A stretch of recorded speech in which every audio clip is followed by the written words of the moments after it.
Okay, here's the BP2 retrofit. We're just going to run a little circle wizard on it. And on the head here, you can see an MPG as well. Okay, we're going to just run a little circle on it.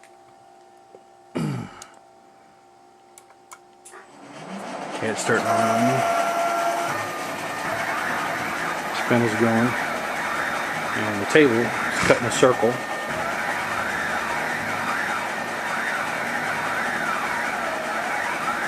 Kind of sounds odd, but see where those motors tune.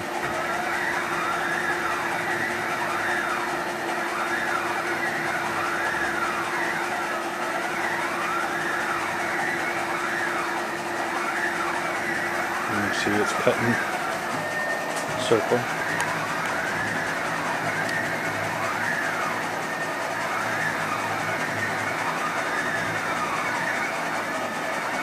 Okay, that's it.